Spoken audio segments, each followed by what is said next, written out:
तो भाई आज की वीडियो उन लोगों के लिए है कि जो कहते हैं कि कम सीजीपीए वाले लोग जर्मनी नहीं आ सकते। मेरा दोस्त 2 दिन पहले जर्मनी आया है और उसकी सीजीपीए बहुत कम थी। तो आज उससे पूछते हैं कि उसने किस तरह से अपना प्रोसेस कंप्लीट किया और किस तरह से यूनिवर्सिटी में एडमिशन लिया।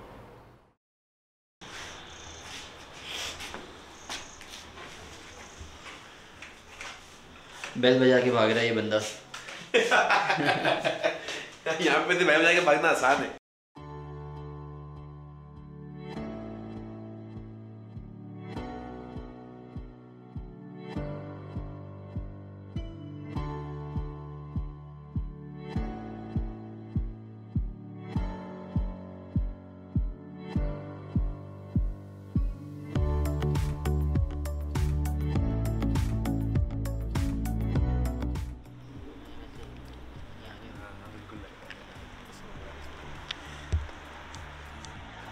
हेलो अस्सलाम वालेकुम। मेरे साथ हैं आज अब्दुल्ला जो कि 2 से 3 दिन पहले जर्मनी आए हैं। इनको मैंने ही पिक किया एयरपोर्ट से। तो इनसे आपकी बात करवाने का मकसद ये था कि आप लोगों को मोटिवेट कर सकें कि अगर आप लोगों की सीजीपीए थोड़ी कम भी है तो आपको एडमिशन जर्मनी में मिल सकता है। अगर तो हम हंसते रहें वीडियो में तो उसके लिए पहले से ही माजरत, क्योंकि हम दोनों एक दूसरे को पहले से जानते हैं, तो हो सकता है थोड़ा सा शुगल मेला लगता रहे। खैर, अब्दुल्ला से पूछते हैं, अब्दुल्ला जर्मनी ही क्यों चूज़ किया तुमने आने के लिए?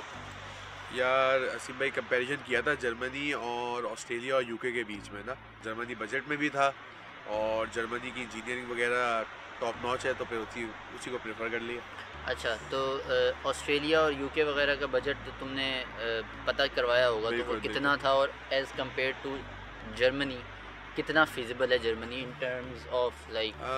जर्मनी को अगर मैं डिस्क्राइब करूँ तो जर्मनी बेसिकली 1/3 पड़ता है यूएस या यूके से अगर आप कंपेयर करते हैं तो। इवन इन ऑस्ट्रेलिया भी तो कम से कम अगर मैं उसको देख लूँ तो 60-70 लाख रुपए आपके लग जाते हैं 2 सालों के। और उसके अलावा ये हो जाता है कि आपको यहाँ से भी शो अमाउंट करवाना पड़ता है अपने बैंक में। ओके अच्छा, तो अब एक सवाल पूछ लेते हैं सबसे पहले कि तुम्हारी सीजीपीए कितनी थी, या कोई ब्रैकेट बता दो अगर एग्जैक्ट तुमने फिगर नहीं बताना तो। सीजीपीए पाकिस्तानी 2.5 और 3 के बीच में थी। पाकिस्तानी 2.5 और 3 के बीच में थी। और उसी पे ही रखते हैं इस ब्रैकेट तो को। ये 3 के करीब थी या 2.5 के करीब थी? बस आप इसको एंड नहीं करते थे आप, मुझे समझ में नहीं आ रहा आप। ओके ठीक है। लेकिन मैं फर्स्ट ईयर हूँ तो हमारे लिए हमेशा से बताया जाता है कि जस्ट अ नंबर। ओके, या काफ़ी टैलेंटेड हैं, काफ़ी काबिल हैं इनके, मेरे ख्याल से एक्सपीरियंस भी है कुछ आपका जॉब मार्केट का? बिल्कुल। मैंने जब ग्रेजुएट हुआ था 2019 में, उसके बाद I had did couple of jobs और तकरीबन 2 से 2.5 साल का मेरा एक्सपीरियंस है रेलिवेंट फील्ड्स में।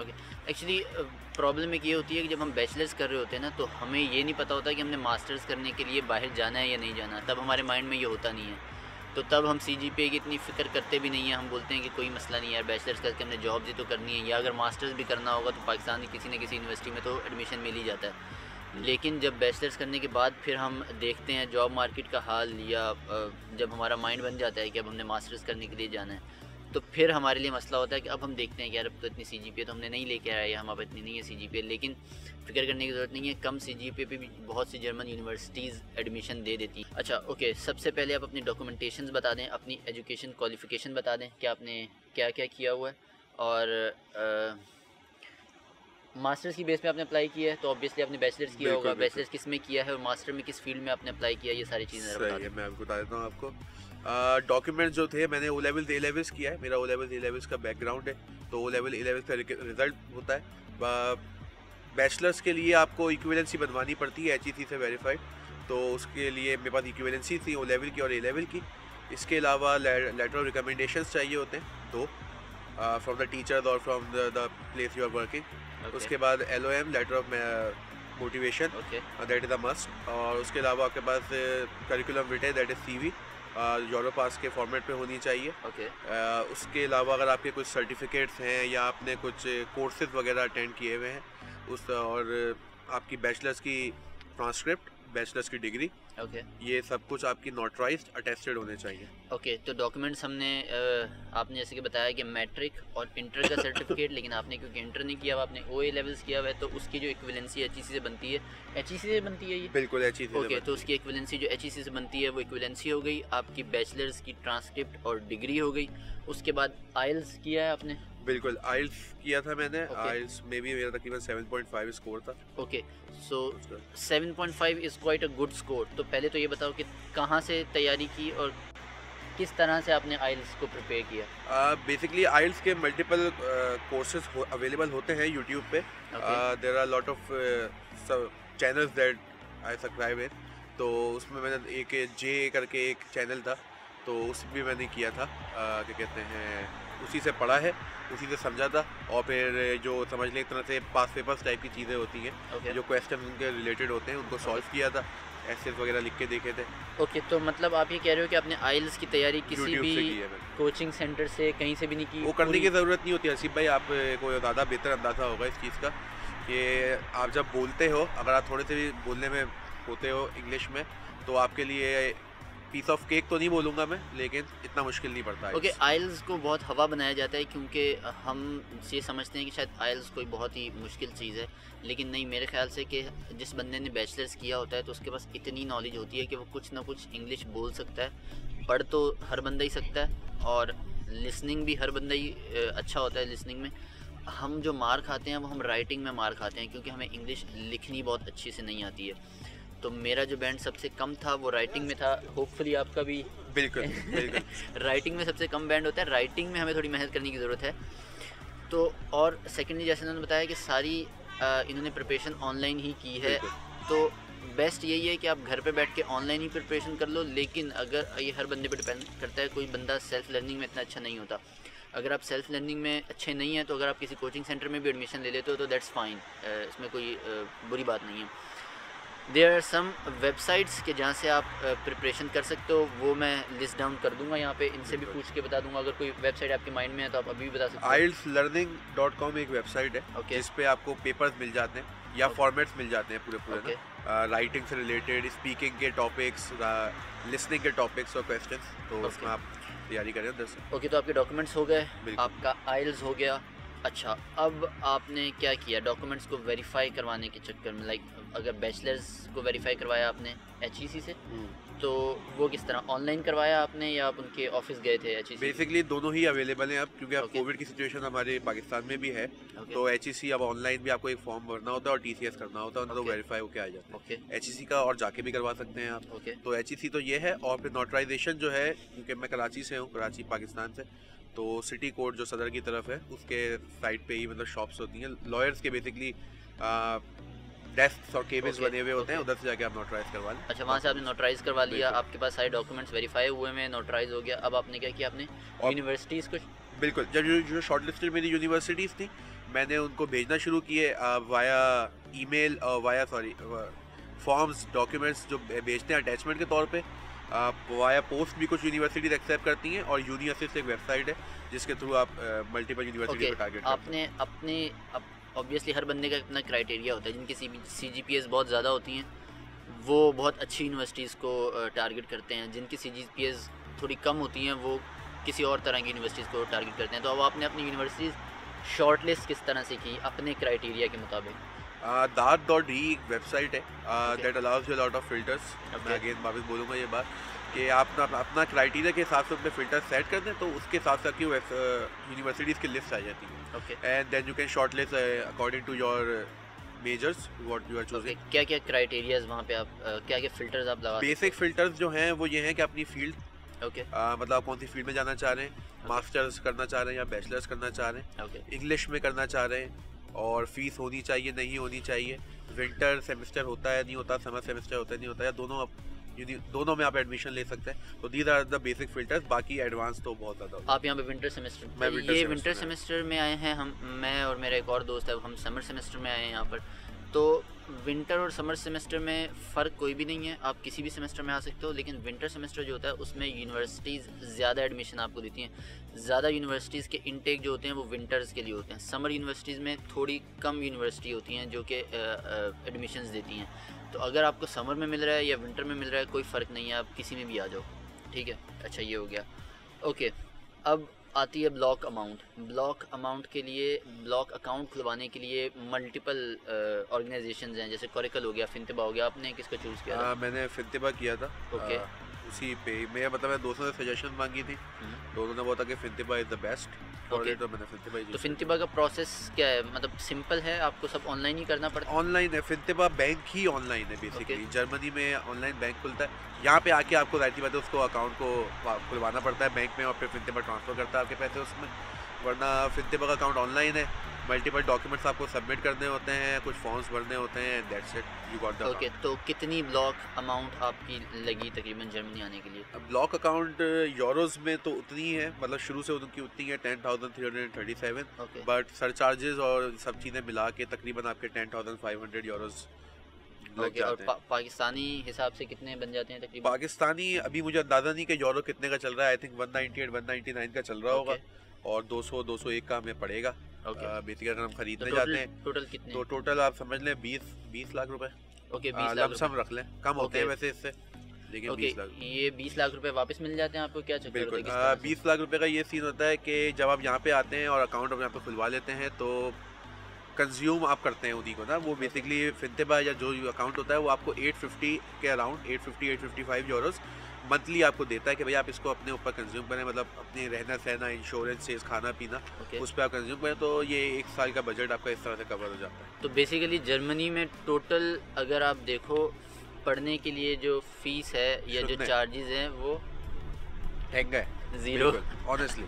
ओके, जो पैसे आपको देने बेसिकली वो सिक्योरिटी होती है, इस ये गवर्नमेंट को सिक्योरिटी चाहिए होती है कि आप जब यहाँ पर आओगे तो आपके पास इतने पैसे हों कि आप अपने डेली एक्सपेंसेस जो हैं वो बेयर कर सको, ठीक है। तो वो आपको पैसे सारे वापस मिल जाते हैं, जो आप 20 लाख जो इन्होंने जमा करवाए हैं वो इनको अब वापस मिलना शुरू हो जाएंगे। अब ये 2-3 दिन पहले आए हैं, यहाँ पे अपना बैंक अकाउंट खुलवाएंगे, फिर फिनतिबा का जो बैंक अकाउंट खुला होगा वो अपने इधर के लोकल बैंक अकाउंट से लिंक कर देंगे, तो फिनतिबा वाले अकाउंट से मंथली पैसे इनको इस अकाउंट में मिलते रहेंगे। ओके, गुड हो गया। अच्छा, अब वीज़ा के बारे में बताएं कि आपको, अच्छा पहले तो वीज़ा से पहले आपको किस यूनिवर्सिटी में एडमिशन मिला और उस एडमिशन का प्रोसेस क्या था, क्या क्या करना पड़ा आपको? यूनिवर्सिटी ऑफ ज़ीगन मैंने शॉर्ट लिस्ट की थी, और अच्छी यूनिवर्सिटी है। शहर छोटा है लेकिन यूनिवर्सिटी अच्छी है, मैंने इसका रिसर्च की थी इसके बारे में। ओके। तो उसके बाद फिर उनका एक इंटरव्यू की कॉल आया, मतलब हुई थी, मैंने डॉक्यूमेंट सबमिट किए थे ऑनलाइन, ओके। एक फॉर्म था, बाकी अटैचमेंट्स थी डॉक्यूमेंट्स की। ओके। जब वो भेजी तो उनका रिप्लाई आया था कि भाई जैसे जूम पे आपका एक इंटरव्यू होगा। ओके। बेसिकली मेरा मास्टर्स इन कंप्यूटर साइंस है, और उनके मेजर्स में विजुअल कंप्यूटिंग और एम्बेडेड सिस्टम्स होता है।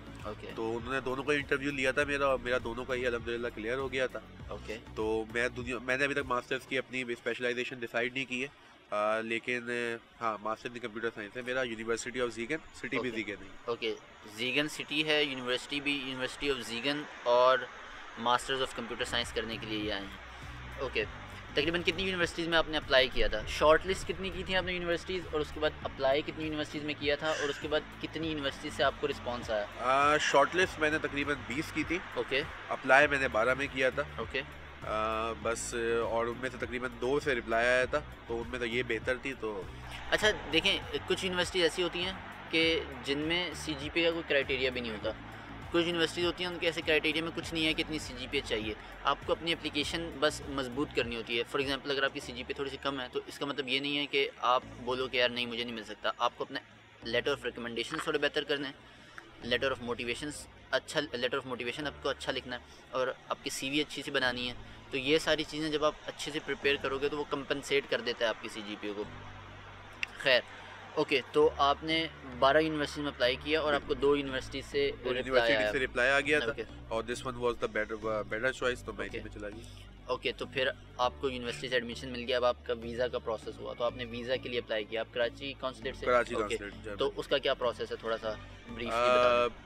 मैं अगर ब्रीफली बताना पसंद करूँ तो उसमें आपको डॉक्यूमेंट्स वगैरह कंपाइल करके फोटोग्राफ्स जो है वो अकॉर्डिंग टू उनके पासपोर्ट की जो जर्मन होती हैं, Okay. दैट मुझे याद भी होगी, 35x45 ओके। 35x45 मिलीमीटर की तस्वीरें होती हैं, वो डायमेंशंस में लेके ओके। आपको सबमिट करवाने होते हैं। Then you get a interview call, आपका इंटरव्यू होता है 20 से 25 minute. They just want to know के if you are capable, if you want to return to your country and these kind of things.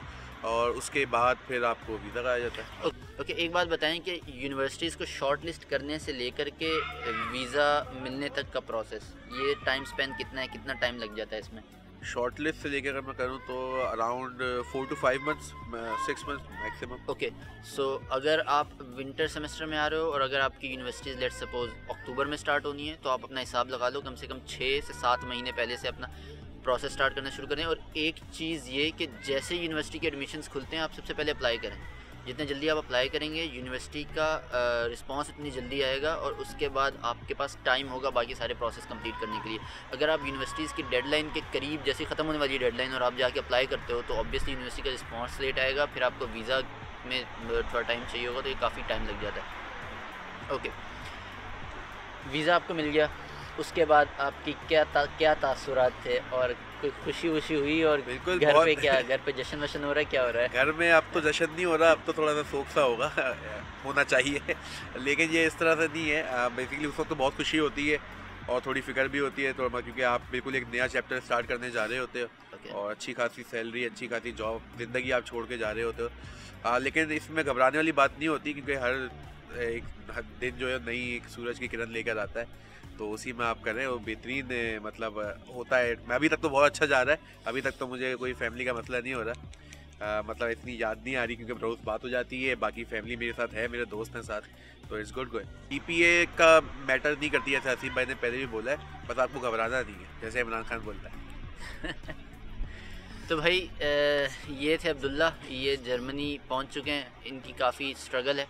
चले भाई, मैं चलता हूँ, आप करेंगे, मेरा ही कॉल आ रही है। ओके, ये थे अब्दुल्ला, तो ये मेरे साथ ऑफिस में होते थे, हम एक साथ ही जॉब कर रहे होते थे। फिर ऐसा हुआ कि मैं समर सेमेस्टर में इसी साल जर्मनी आ गया और ये वहीं पर थे, लेकिन इन्होंने अप्लाई करते रहे, इन्होंने हिम्मत नहीं छोड़ी, ये काफ़ी मोटिवेटेड थे। तो ये भी इस विंटर सेमेस्टर में यहाँ पहुँच चुके हैं। तो अगर ये पहुँच सकते हैं with a very low CGPA, तो आप भी पहुँच सकते हैं। वेरी लो नहीं बोलो, विद लो GPA। ओके, तो अगर ये आ सकते हैं, नहीं करना, आवाज़ कैच करता है ना वो, कट लगेगा यहाँ यार, कट लगेगा। तो बी मोटिवेटेड, अगर अब्दुल्ला यहाँ आ सकते हैं, जो कि एक एवरेज GPA या बिलो एवरेज GPA कह सकते हो के साथ अगर यहाँ पर आए हैं, तो आप भी ज़रूर आ सकते हैं यहाँ पर। और बी मोटिवेटेड, अगर आपको कुछ और क्वेश्चंस पूछने हैं तो आप कमेंट में पूछ सकते हैं, मैं अब्दुल्ला से पूछ करके जब तक ये मेरे पास हैं तो मैं आपको ज़रूर जवाब दे दूँगा। और like, subscribe, whatever it is, just do it. और मिलते हैं फिर नेक्स्ट वीडियो में। अब्दुल्ला, कॉल ख़त्म हो गई हो तो चल लें? आ रहा हूँ।